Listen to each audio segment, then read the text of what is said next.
Já fazem 10 anos que o Supremo Tribunal Federal decidiu que a união homoafetiva forma uma família e, dessa forma, criou uma nova jurisprudência no tribunal, reconhecendo as famílias homoafetivas como famílias normais, famílias reconhecidas pela Constituição.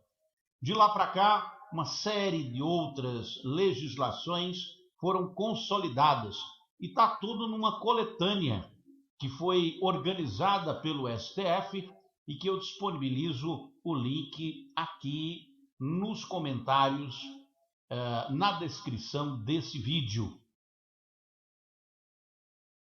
E é sobre isso que eu vou falar, sobre diversidade e sobre a homofobia estrutural que está enraizada como um tabu, como um preconceito na sociedade brasileira. Nós somos uma pátria de homofóbicos. É óbvio que a homofobia não é só um problema brasileiro, mas aqui no nosso país, segundo as estatísticas oficiais, e é preciso considerar que essas estatísticas têm um grande número de subnotificação, as estatísticas oficiais apontam que todo dia morre um gay no Brasil vítima de homofobia. Um crime de ódio praticado não só contra gays, mas contra lésbicas, travestis, transgêneros, enfim, contra a comunidade LGBTQIA+.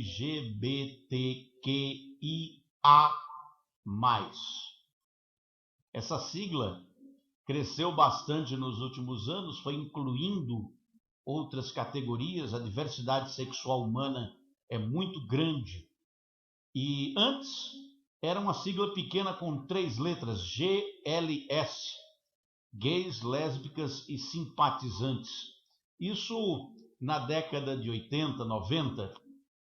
Já nessa época, eu dizia aos meus amigos de comunicação, no jornalismo sempre existiu muita homofobia. Os jornalistas, agora não, um ou outro já começa a falar sobre isso, mas a homofobia sempre predominou no meio jornalístico, nas redações brasileiras, e eu sempre fui um simpatizante da causa. Desde 2019, por decisão do Supremo Tribunal Federal, homofobia foi equiparada ao crime de racismo. E eu tenho a impressão que alguns religiosos brasileiros, alguns políticos brasileiros, e até, por incrível que pareça, operadores do direito, não entenderam a decisão do Supremo Tribunal Federal. A decisão está aqui na descrição do vídeo. Eu não estou aqui apenas para dizer a minha opinião, mas para fazer uma análise política dessa questão e uma análise jurídica com meus parcos conhecimentos sobre o direito, de um rábula que nunca fez faculdade de direito. Mas é simples entender no bom português a decisão do Supremo Tribunal Federal, que ao equiparar o crime de homofobia ao crime de racismo, tornou a homofobia um crime gravíssimo. Mais grave do que roubar, mais grave do que matar, porque é imprescritível, ou seja, é um crime que não prescreve. Se você cometer ele hoje, ele não vai prescrever com o tempo, não vai deixar de ser crime. E é inafiançável, ou seja, não pode pagar fiança e sair solto. Tem que ficar preso. A prisão preventiva é necessária. E mesmo assim, com essa decisão, os tribunais brasileiros ainda relutam em punir o crime de homofobia. E a sociedade civil organizada, ela começou a estabelecer algumas punições à revelia da lei contra aquelas pessoas que se manifestam através da homofobia estrutural. Porque aos que acham, e aí aonde está a armadilha, preste atenção no que eu vou dizer nesse vídeo, hein? Olha onde está a armadilha mental que muitos caem sem se dar conta. Dizem, eu não tenho preconceito, eu não sou homofóbico. Mas aí começa as questões, né? As questões que justificam a homofobia. Muitos ainda querem justificar a homofobia utilizando para isso um livro sagrado que tem mais de 2000 anos.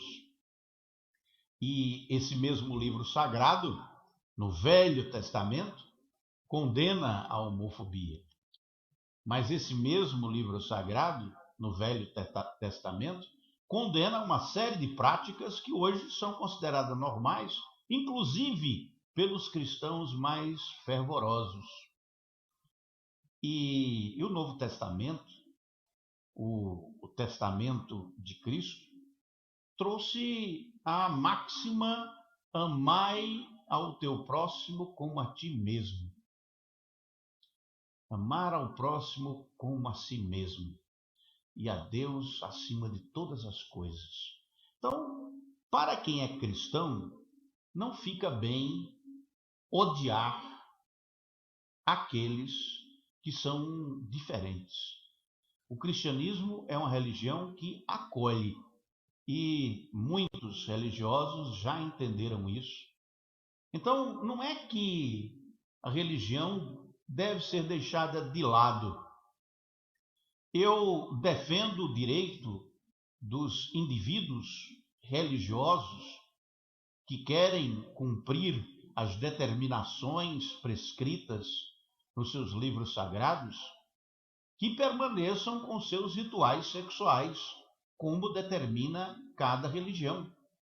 Agora, impor essas práticas sexuais religiosas para toda a sociedade, aí é proselitismo religioso e, na legislação brasileira, é crime. Não é possível alegar motivos religiosos para cometer homofobia. E aí você acredita no que você quiser, amigo, e cria seus filhos do jeito que você quiser criá-los. Oriente-os do jeito que você quiser orientá-los. E saiba que não é preciso nenhuma ação ativa para proteger a humanidade da homoafetividade, da homossexualidade. Porque os homossexuais são minoria. A maioria dos seres humanos são heterossexuais. A grande maioria. A imensa maioria. E sempre foi assim na história da humanidade. Há muitos comportamentos sexuais identificados pela ciência. O relatório Kingsley, pesquisa aí para você no Google, você vai descobrir mais sobre a sexualidade humana. O relatório Kingsley, ele subdivide diversas posições, diversas formas de expressão da sexualidade humana. E aí a gente chega a uma questão fundamental. Proibir as pessoas de exercerem uma identidade sexual, ela vai ser, de alguma forma, essa proibição positiva para a sociedade? Em que ponto? E as liberdades individuais? Bom, não há mais uma discussão legal sobre esse tema. A discussão está pacificada na decisão do Supremo Tribunal Federal, que vale até que o Congresso brasileiro edite uma lei sobre o tema. E desde 2019 para cá, o Congresso brasileiro, apesar de ser formado majoritariamente por conservadores, não editou nenhuma lei sobre o tema. Portanto, vale a decisão do Supremo Tribunal Federal. Preste atenção, tenha cuidado com a sua... quando for se posicionar publicamente. Porque condenar manifestações de homoafetividade pode ser entendido como crime. E isso custa muito caro. É o caso, por exemplo, do jogador de vôlei Maurício de Souza, que foi afastado do Fiat Gerdau Minas, um time de vôlei, e da seleção brasileira de vôlei, porque ele resolveu se manifestar sobre por incrível, isso é uma coisa muito interessante. É difícil de contar isso, porque parece que não é verdade. Eu mesmo não acredito no que eu estou dizendo. O jogador, ele se manifestou nas suas redes sociais, no Instagram, contra uma revista em quadrinhos. E o que é que diz essa revista em quadrinhos? Essa revista em quadrinhos tem um desenho pintado onde o filho do Clark Kent, que é o Super-Homem, ele está beijando o namorado. O filho do Clark Kent, na história em quadrinhos da DC Comics, que é a produtora desse tipo de entretenimento, ela criou esse personagem, o filho do Clark Kent, que é bissexual.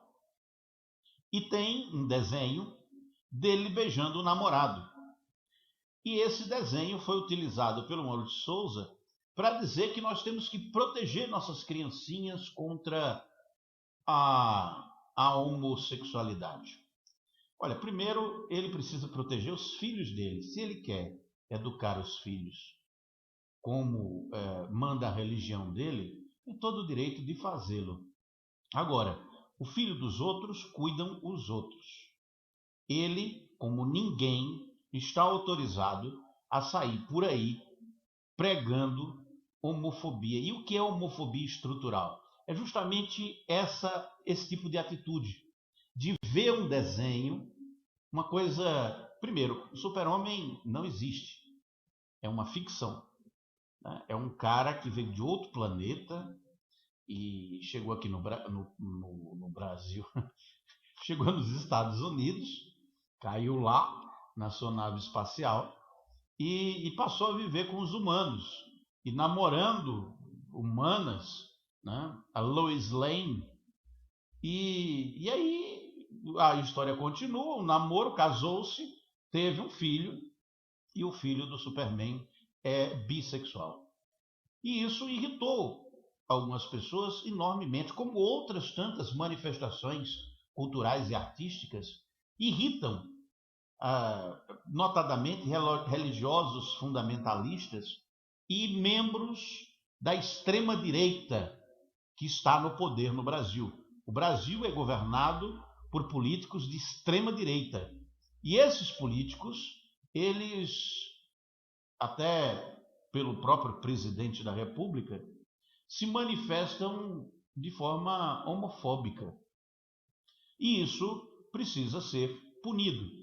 E já está sendo punido de várias formas, inclusive com a criminalização de determinados comportamentos. Em suma, a lei brasileira, ela passou a proteger os direitos da homoafetividade, da comunidade LGBTQIA+.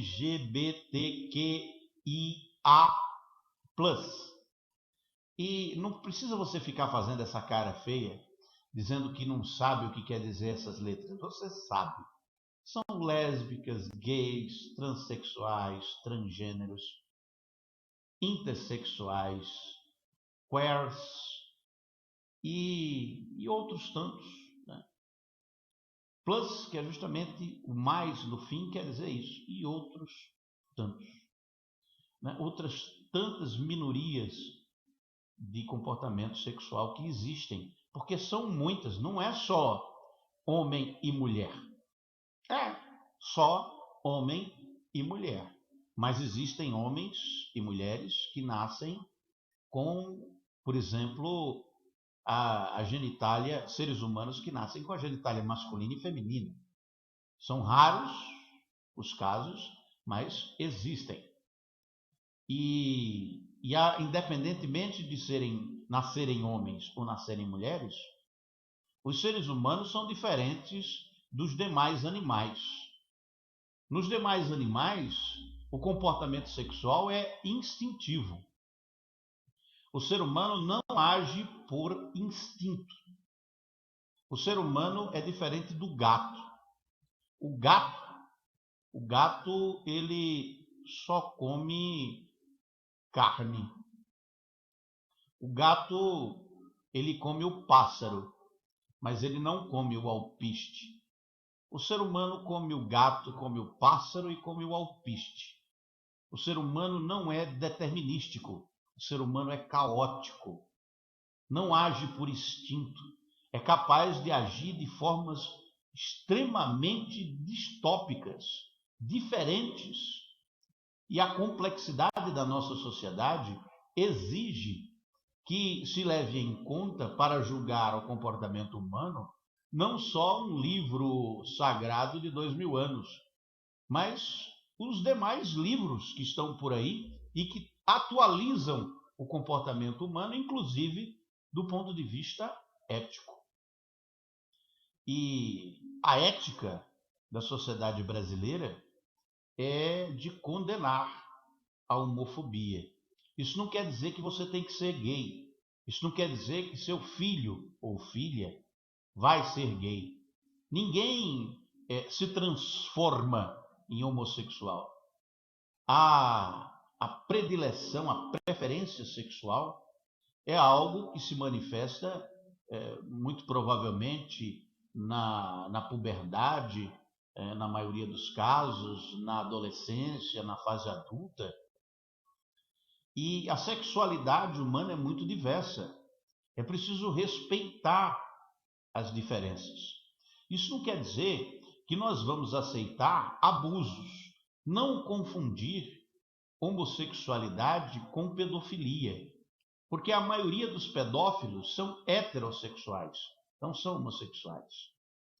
A pedofilia deve e precisa ser condenada e é crime, como também é crime a homofobia, o ódio direcionado contra homossexuais, gays, lésbicas, travestis, transgêneros, enfim, bissexuais, intersexuais, e todas as identificações possíveis, inclusive nesse relatório Kinsley que eu me referi, você pode ver, pesquisando aí na internet, que existem vários comportamentos sexuais possíveis, além do comportamento heterossexual tradicional, que é muito raro, inclusive. Mesmo os casais heterossexuais, na intimidade, fazem coisas que não são assim tão heterossexuais. E está tudo bem se for consentido. E a sexualidade humana é saudável, não é pecado. É saudável. O sexo consentido, sexo entre seres humanos adultos, responsáveis. Não há nada de errado com isso. Não é uma doença. E já faz tempo que a ciência assim determinou. Determinou através não de achismo, mas de pesquisa científica, de experimentação científica.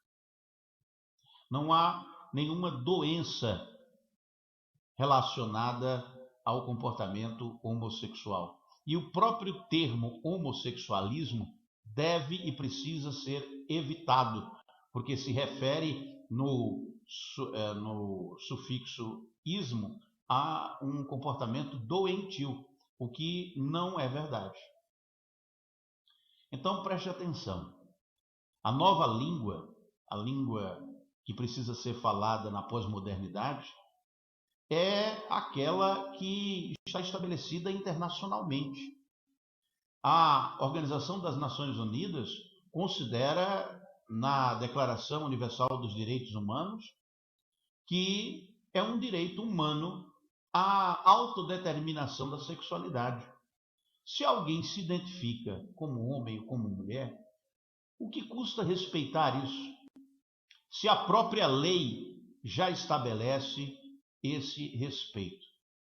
Não há o que se discutir a respeito desse tema.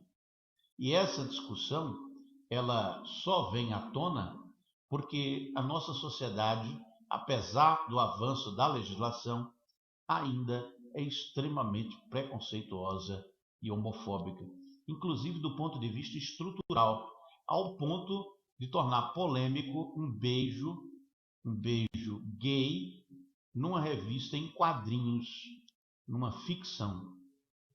Não há nenhum sentido nisso. E é preciso, se você não quer ser vítima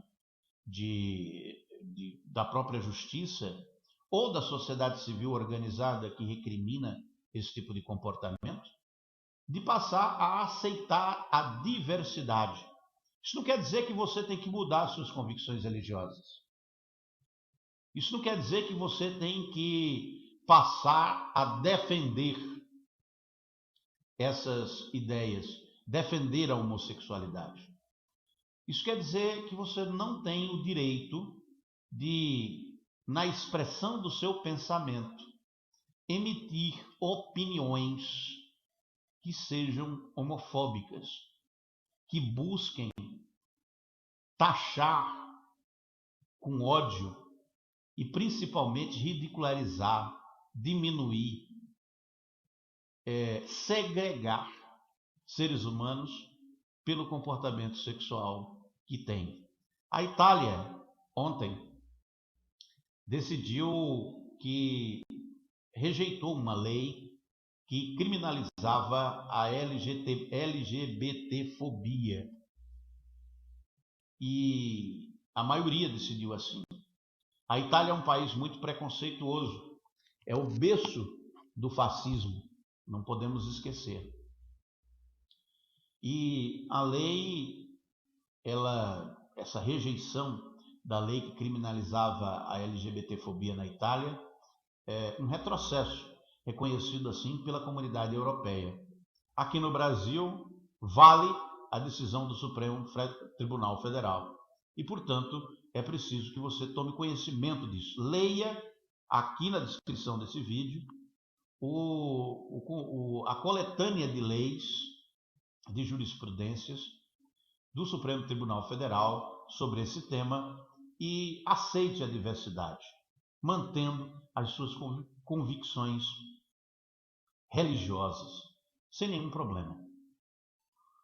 É isso que eu tenho para hoje. Eu sou Arquimedes de Castro, esse é o meu canal. Aqui você pode ter acesso a muitas informações, inclusive informações como essa, de que todo dia morre um gay no Brasil vítima de homofobia. Isso precisa ser combatido. Homofobia mata e nós temos todos que combater isso como uma questão de cidadania. E mantendo a moral religiosa, mantendo aqueles que acreditam a sua conduta sexual, né, ilibada, aqueles que inclusive não querem praticar nenhuma atividade sexual têm todo o direito de fazê-lo, né? O celibato é um direito humano, assim como a manifestação da sexualidade como lhe bem aprouver, desde que não violente o direito dos outros. Deixe suas críticas, seus comentários e compartilhe esse conteúdo com os seus amigos. Lembre-se, eu sou jornalista e sobrevivo de críticas e não de elogios e aplausos. Até a próxima.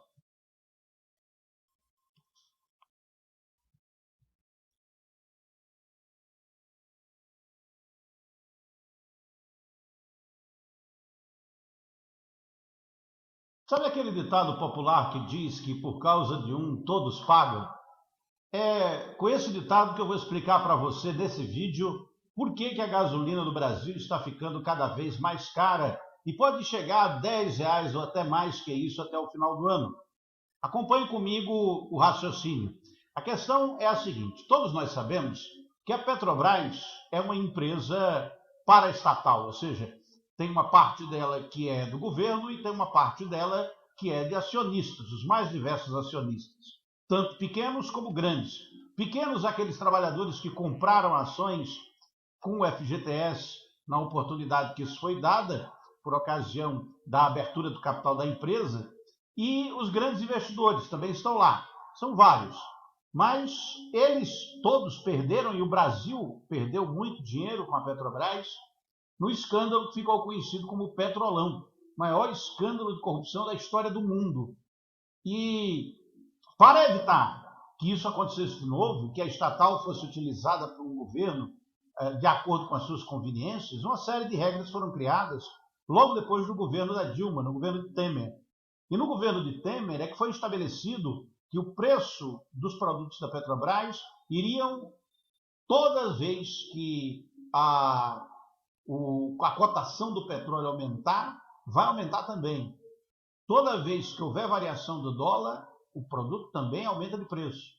Então, o que se fez foi criar uma lei para evitar que qualquer governo possa usar a Petrobras como instrumento, né, de fazer política partidária, como fez a Dilma Rousseff quando tentou controlar os preços da gasolina.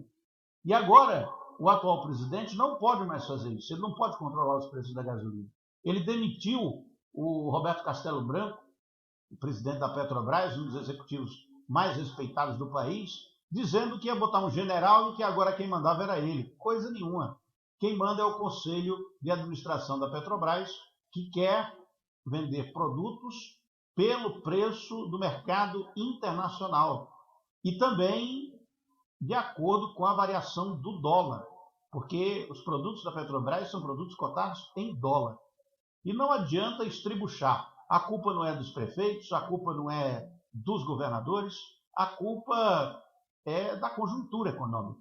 A situação econômica do país é que está fazendo com que o preço da gasolina e do diesel e também do álcool e do gás de cozinha fique cada vez mais caro. E por não controlar a situação econômica do país, por não ter um plano econômico, é que nós estamos passando por isso nesse momento. O governo tem responsabilidade direta nisso, o governo federal. Ou seja, se tem alguém para culpar nessa história, a culpa é do presidente da República. Porque imagine o contrário. Imagine o contrário. É sempre bom imaginar o contrário. Imagine que a gasolina estivesse valendo R$2, né? Estivesse sendo vendida por R$2,50. Quem é que ia dizer que baixou o preço da gasolina e que fez um milagre econômico? Quem é que ia estar se vangloriando do preço baixo da gasolina? Pois é, o presidente da República. Por quê? Porque ele cria condições tanto para uma coisa como para outra. E ao criar instabilidade política, ao promover a instabilidade política, o presidente criou condições para que o preço dos combustíveis, não só dos combustíveis, mas principalmente dos combustíveis e de todos os produtos, de todas as coisas atreladas ao dólar, simplesmente explodisse de uma hora para outra. E foi explodindo já faz tempo. E agora a gasolina já está quase o dobro do preço que era um ano atrás. O diesel também aumentou, o álcool também aumentou, o gás de cozinha vem aumentando sistematicamente. Não dá para esquecer do Paulo Guedes, que prometeu o gás de cozinha a R$40. Agora está quase isso, está 140, está quase, em alguns lugares já 140. Mas é muito caro, impossível de comprar para quem ganha um salário mínimo. Difícil de comprar para a maioria dos trabalhadores da classe D e E, que formam 54% da população brasileira. A situação econômica não está boa e a culpa não é de quem promoveu o fique em casa. Não, não é não. A culpa não é de quem disse proteja-se do vírus para não se contaminar. Cuidado para não morrer. Cuidado para não sair por aí e pegar um vírus mortal que ainda não tem cura e morrer. Cuidado, não faça isso. As pessoas que disseram isso estavam tentando salvar vidas e foram boicotadas. pela presidência da República. A situação econômica do país atual é culpa do presidente, é culpa do ministro da Economia, Paulo Guedes, é culpa do presidente do Banco Central, que tem a obrigação de manter, de preservar, de proteger a moeda brasileira, evitando a inflação e controlando os juros. Essas três figuras são os responsáveis pela sua situação atual de não poder comprar comida para sua família, de não poder abastecer o seu carro, de ter que se desfazer de bens para continuar vivendo minimamente. É deles a culpa desse desconforto, dos homens que assinam a moeda. E eles não querem assumir responsabilidade nenhuma, porque você sabe como é. Quando a coisa é boa, todo mundo quer ser o pai da criança. Mas quando não é, aí é comum o discurso de distribuir responsabilidades. Ah, mas está assim no mundo inteiro. Ah, mas no mundo inteiro está todo mundo passando dificuldades. Ah, tá. Todo mundo está em dificuldades, mas não como aqui no Brasil. O Brasil foi o país que menos cresceu no mundo, penúltimo lugar, segundo o ranking da OCDE, considerando o primeiro trimestre deste ano. O Brasil ficou na lanterninha, porque ao invés de investir em combater a crise sanitária para voltar rápido às atividades de forma segura, fez o contrário. Promoveu o contágio, porque se acreditava de forma estúpida que se todo mundo se contaminar de um vírus, aí fica todo mundo imune, morrem uns fraquinhos, os fortes ficam, a maioria fica e o país volta rapidamente. Era esse o plano. É um plano que daria inveja a Klaus Barbie, a Joseph Mengele. Vocês sabem quem são esses caras, né? Pois é, pesquisa aí que você vai descobrir quem são eles. É um plano de extermínio que o governo brasileiro promoveu, de forma estúpida, porque o presidente poderia ter ficado quieto no canto dele, a culpa do vírus não era dele mesmo. Deixava os médicos cuidarem, né? O médico já estava cuidando disso, seguindo as orientações da ONU, seguindo as orientações da OMS. Não tinha feito grande coisa, mas pelo menos culpado não seria como foi hoje. Culpado e indiciado, ele, seus filhos, seus aliados, de crime de incitar, de promover uma pandemia, um crime gravíssimo, crime contra a humanidade. Podia ter se safado dessa se tivesse ficado quieto, mas foi se meter a galo cego, a machado do mundo, o único cidadão que não erra. O presidente da República não erra, não pede desculpa, não diz que, epa, não fui eu, opa, peraí, desculpa aí, vamos, não tem isso com ele. Ele está sempre certo, acerta sempre, e seus aliados o aplaudem bovinamente, como se ele fosse um sábio, quando na verdade, na maioria das vezes, quando está governando, toma atitudes estúpidas, como essa de querer vencer um vírus se contaminando. Essa é uma atitude estúpida, muito estúpida, e vai custar muito caro. Os aliados de agora sabem que com eles vai acontecer o mesmo que aconteceu com os alemães depois de 1945. A sentença já está dada, é só uma questão de tempo. Quem ficar para esperar, para fechar a porteira, vai ser responsabilizado junto com o chefe, que já está indiciado devidamente em vários processos criminais, não escapará imune, incólume, né, da punição. É uma questão de tempo, porque o Estado Democrático de Direito garante a todos o direito de se defender, a ampla defesa, e o presidente da República tem imunidade presidencial, mas enquanto essa imunidade perdurar, ele está protegido. Enquanto o Augusto Aras, da PGR, se mantiver protegendo o presidente, ele está protegido.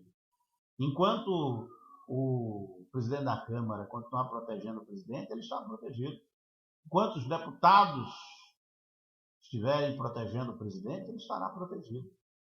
Mas quanto tempo essas figuras vão continuar protegendo até o fim do mandato?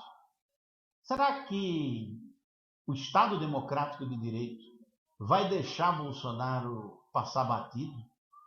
Depois de ter caçado um presidente como Collor, depois de ter caçado um presidente como a Dilma, aí vai deixar o Bolsonaro passar batido? Eu tenho para mim que não. Mas vamos aguardar, né? Para ver o que é que vai acontecer. Afinal de contas, está aí a oportunidade para que tudo possa melhorar. Basta mudar o rumo do navio que está, acreditem os senhores, em direção a um iceberg. O Brasil está naufragando, está em direção a um grande desastre. E há quem diga que essa direção já nem pode mais ser mudada, porque como um grande navio, como o Titanic, o Brasil é um país de dimensões continentais, os movimentos são lentos. Mesmo que queira, para tirar do iceberg agora, já está quase impossível. É uma missão impossível. Vamos ver se os agentes secretos do governo, né, o exército do presidente, vai conseguir salvá-lo do naufrágio, da prisão, da responsabilização e, muito provavelmente, da derrota nas eleições do ano que vem. Era o que eu tinha para hoje. Eu sou Arquimedes de Castro, este é o meu canal, e deixe seu like, deixe seus comentários, compartilhe esse conteúdo com quem gosta de política, deixe suas críticas. Eu sou jornalista, eu me alimento de críticas e não de aplausos. Até a próxima.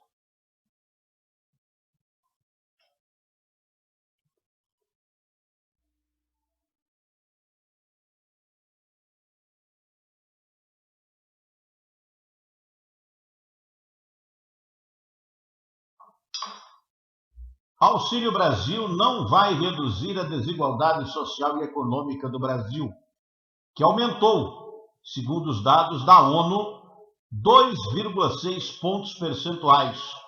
Hoje, 49,6% da renda nacional, quase 50%, 49,6%, tudo está na mão de 1%. 50% da riqueza nacional, da renda nacional, está na mão de 1% da população.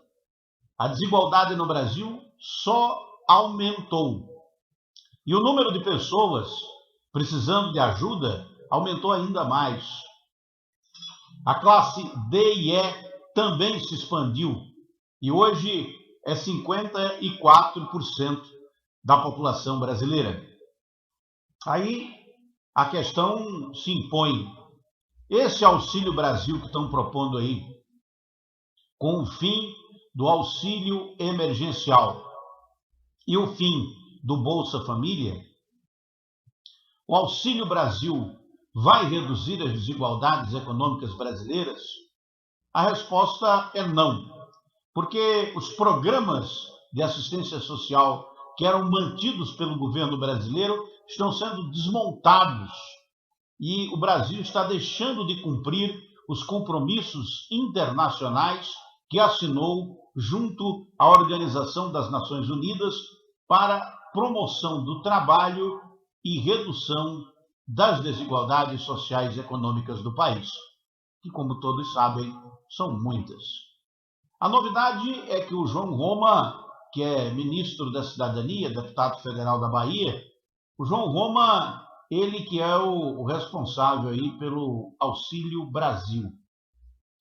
Ele veio a público para dizer que vai ter um Auxílio Brasil de R$400, mas os 400 é só até dezembro do ano que vem, porque depois vai voltar para ser 300, ninguém sabe, aí vai ter outra configuração.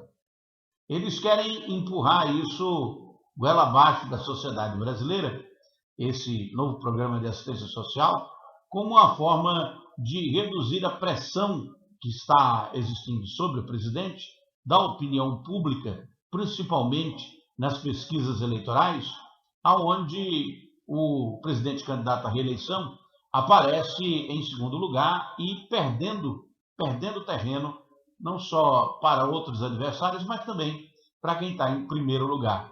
A corrida eleitoral está aí E uma das questões que pode desequilibrar a balança para o presidente é se, de repente, o eleitor entender que está recebendo ajuda do governo, portanto, precisa manter o governo. E basicamente é isso que está sendo montado nesse momento. Primeiro, o ministro da Economia, Paulo Guedes, que pode estar demissionário, ele apresenta um plano econômico fadado ao fracasso e que tem como principal estratégia estourar o orçamento. Então, não é um bom plano. E mesmo com a justificativa de ajudar as pessoas mais pobres, essa justificativa não se mantém, não se legitima, porque o resto dos programas sociais e dos compromissos de assistência social que o Brasil fez e assinou esses compromissos internacionalmente não estão sendo cumpridos. Então, o governo não tem compromisso nenhum em reduzir as desigualdades e aumentar o acesso ao trabalho e à renda no Brasil. Esse programa, Auxílio Brasil, ele está sendo apresentado como uma solução eleitoral. E o próprio ministro da Economia reconhece isso diretamente e sem nenhum rodeio, como você pôde ouvir no noticiário que foi amplamente divulgado. Então, a questão que se coloca nesse momento é o seguinte: então, os pobres vão ficar ainda mais pobres mesmo com esse Auxílio Brasil Esmola? É isso mesmo. O Brasil está ficando mais pobre e o número de pessoas miseráveis está aumentando a cada dia. Isso vai piorar nos próximos meses e tende a se agravar ainda mais durante o período eleitoral. Não há, por parte do governo, ainda nenhum plano específico para enfrentar os problemas que estão aí batendo a porta. Aparentemente, o ministro da Economia, Paulo Guedes, não tem nenhuma preocupação à frente. Ele fez uma análise hoje, onde, em entrevista coletiva, disse que o Brasil está indo melhor que todo mundo, que o Brasil está indo bem, que está mandando bem na economia. Aonde é que ele foi buscar esses dados? Porque, segundo dados da OCDE, o Brasil, no que diz respeito aos seus indicadores econômicos, isso agora depois da pandemia, está em penúltimo lugar. Só perdeu o último lugar para as Filipinas, que está em último. São dados da OCDE, a Organização dos Países Desenvolvidos Economicamente, e que estão todos procurando soluções eficientes. A do Brasil não é eficiente. O Auxílio Brasil é caro e inútil. É caro porque está fora do orçamento e é inútil porque não reduz as desigualdades brasileiras, econômicas e sociais, que são muitas. Nós estamos, meus amigos e minhas amigas, numa situação muito difícil.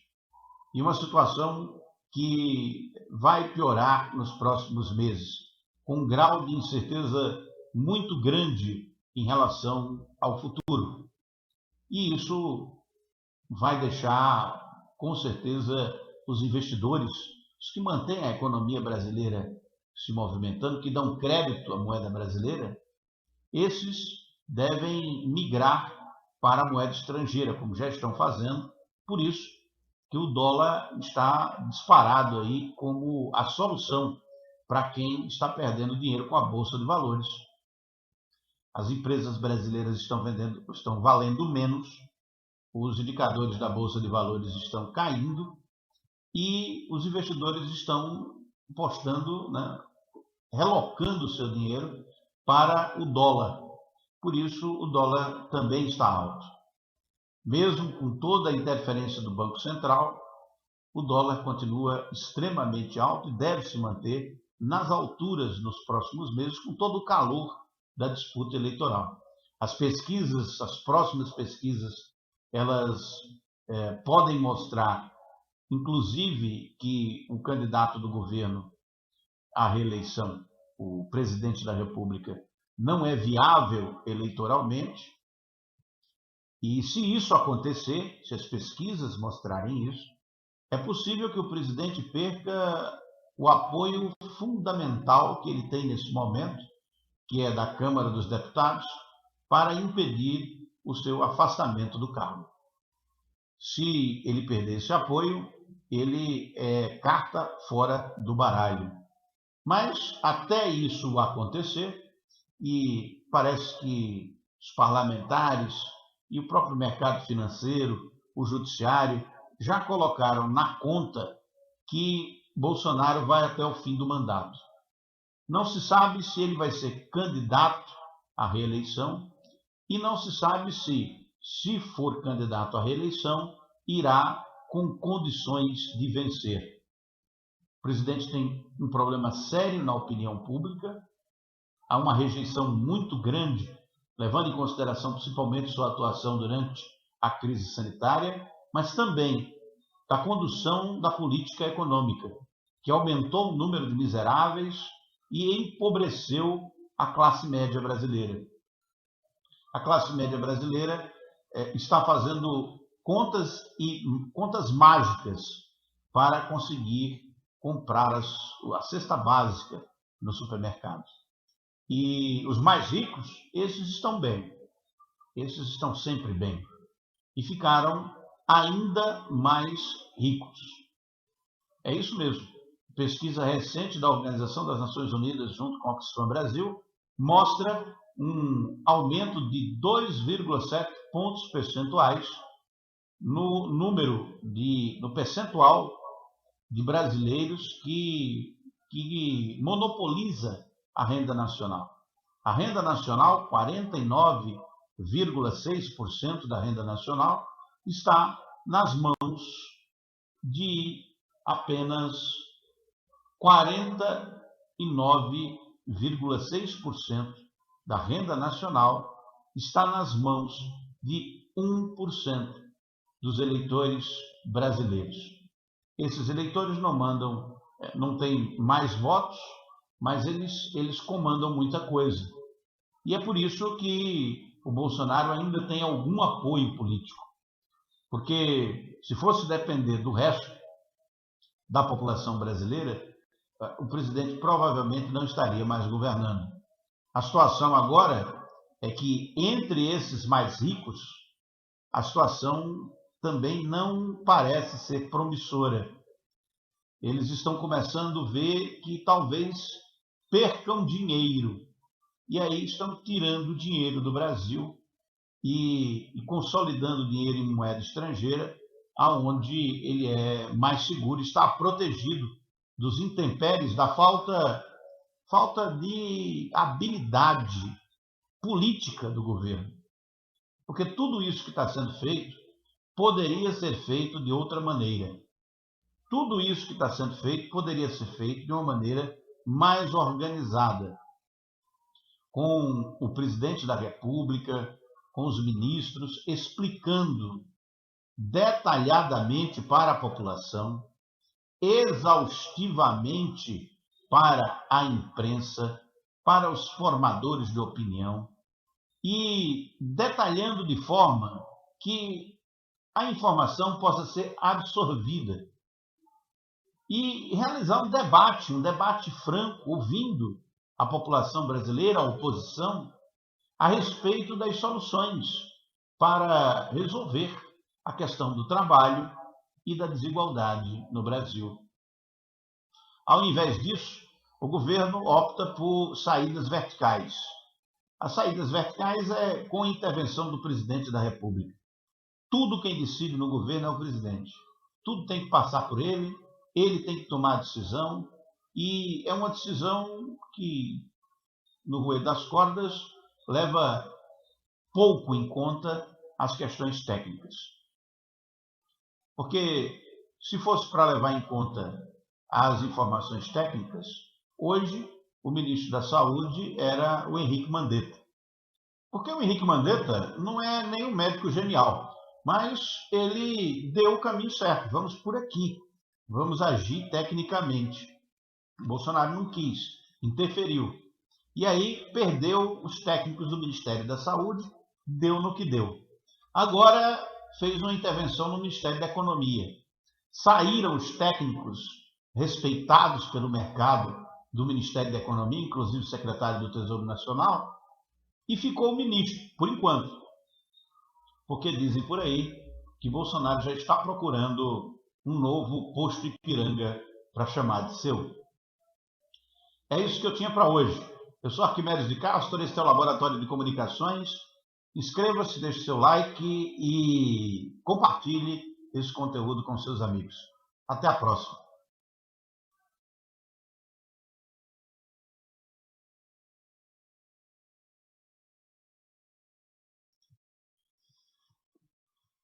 Bolsonaro pode ficar preso por mais de 80 anos se ele for condenado por todos os crimes pelos quais foi indiciado pela Comissão Parlamentar de Inquérito montada no Senado Federal para avaliar os eventuais crimes e erros cometidos pelo governo durante a pandemia. Mas será que ele vai realmente ser punido? Será que o presidente da República tem alguma culpa no que aconteceu? E essa culpa vai resultar em alguma punição? Primeiro, a gente tem que ter em mente que o presidente da República ele tem proteção da Procuradoria-Geral da República e da Câmara Federal. Da Procuradoria-Geral da República, através do seu procurador, Augusto Aras, que foi nomeado por Bolsonaro, fora da lista tríplice do Ministério Público e que, portanto, segue as orientações ideológicas e políticas do presidente. Está alinhado ao presidente da República. É considerado por ele a rainha do xadrez.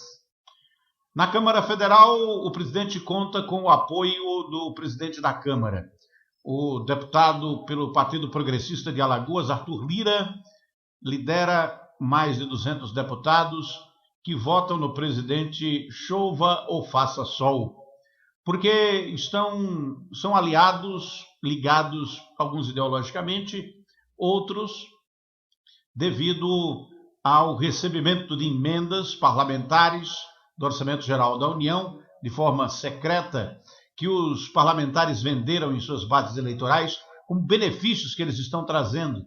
Portanto, repare, o presidente está blindado. Mas o mesmo não acontece com os seus aliados.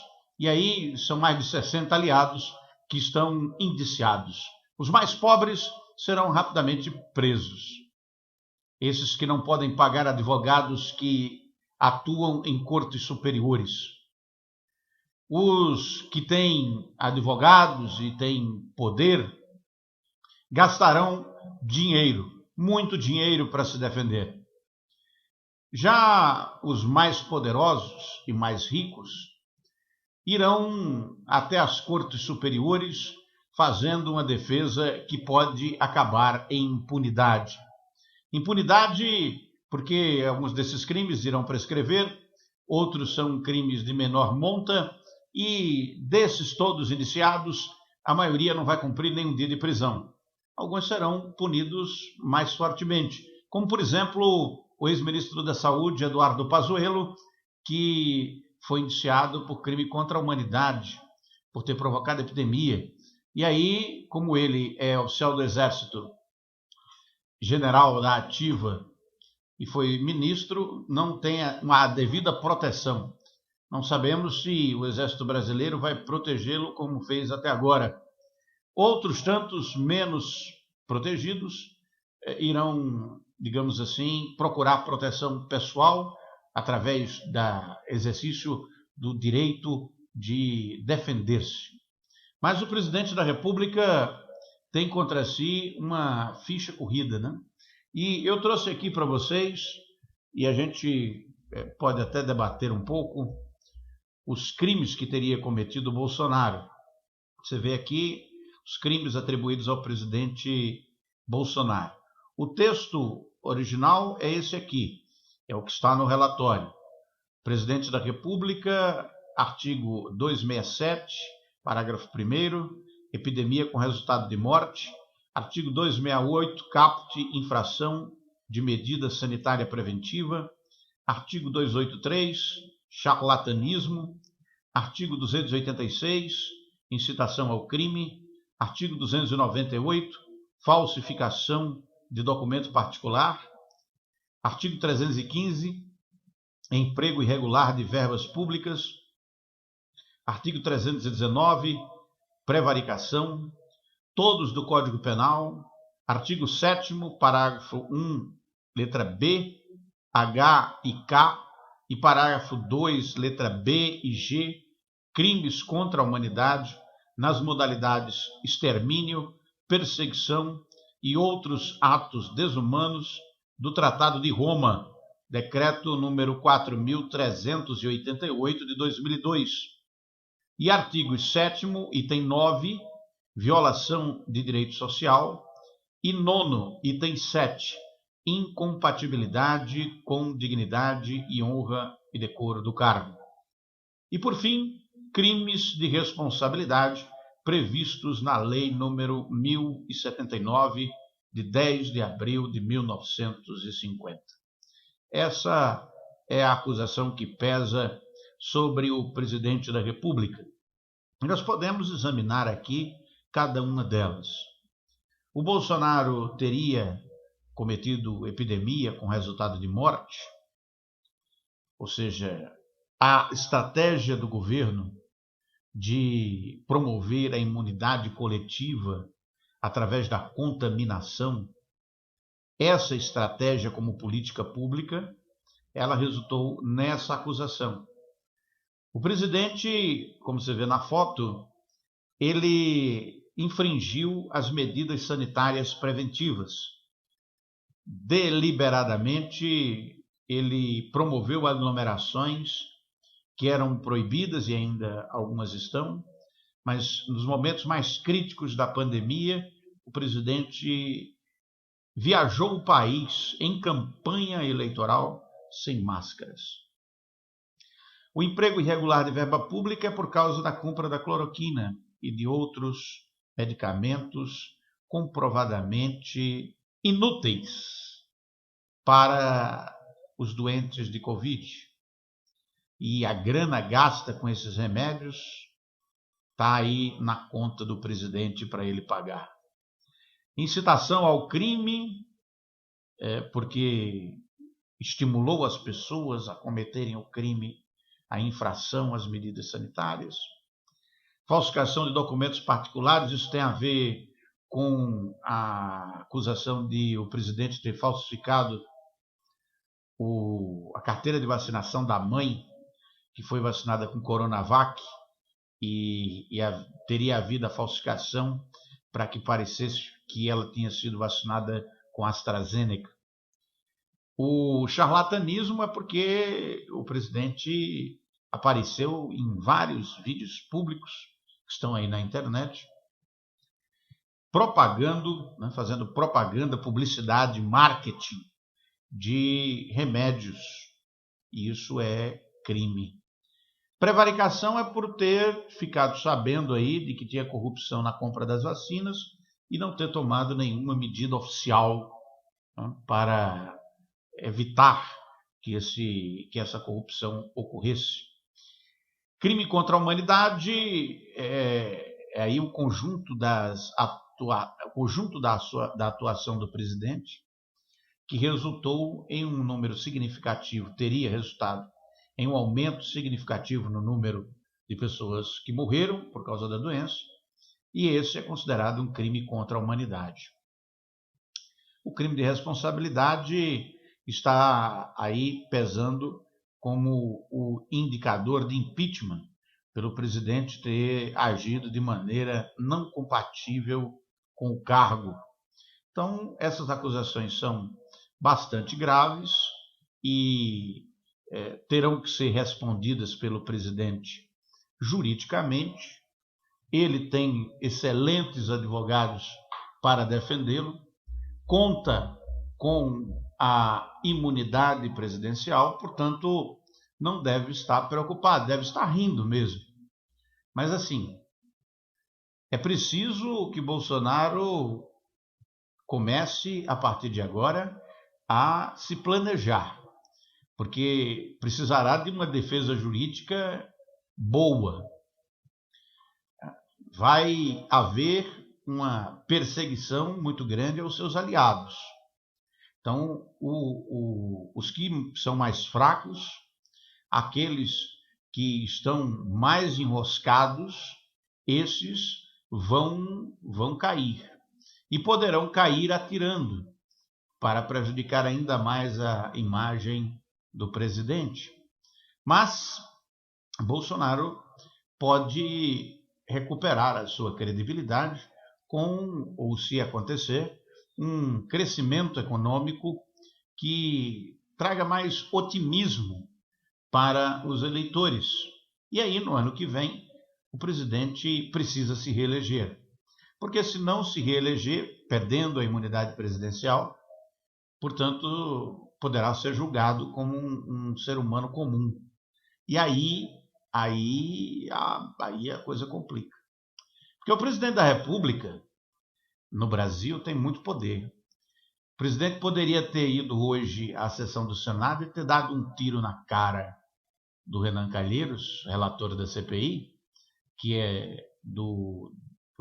ele é do MDB de Alagoas, e não seria preso, não seria punido, porque o presidente tem imunidade, só pode ser preso com autorização da Câmara. Tem que ser processado. Não existe prisão em flagrante do presidente da República. Está na lei, não foi eu que inventei. É a proteção ao cargo da maior autoridade, o funcionário público mais importante do país. Mas, perdida essa imunidade, e como alguns dos crimes dos quais o presidente é acusado não prescrevem, ele, como caso de crime contra a humanidade, ele terá que responder por esses crimes. E aí, muito provavelmente, cumprirá. Em algum momento, vai ter todo o direito de recorrer, mas se for condenado, cumprirá a pena de prisão. Dificilmente conseguirá se safar dessa. Mas, se eleger-se ou reeleger-se, aí as coisas mudam de figura e aí é muito provável que tudo isso seja esquecido, né, pela força da reeleição do presidente da República, que poderá nomear novos ministros no Supremo Tribunal Federal, e aí terá força política, jurídica, e portanto, a punição deles fica muito mais difícil. Mas se ele perde a eleição, aí a coisa complica. Já os seus aliados, os mais fracos, podem se preparar, porque irão ser chamados pelo Poder Judiciário para responder pelos crimes cometidos durante essa crise sanitária, que aparentemente parece estar no fim. Apesar de que, pela lei, né, pela ciência, só quando 75% da população está vacinada é que existe imunidade coletiva. Nós temos 50%, ainda falta 25%, mas está bem encaminhado. Tomara que dê tudo certo. Deixe seus comentários e suas críticas. Compartilhe esse conteúdo com seus amigos, com seus colegas. E deixe seu like. Não esquece de se inscrever, porque você recebe, antes da publicação, um aviso no YouTube para assistir o vídeo primeiro que todo mundo. Até a próxima.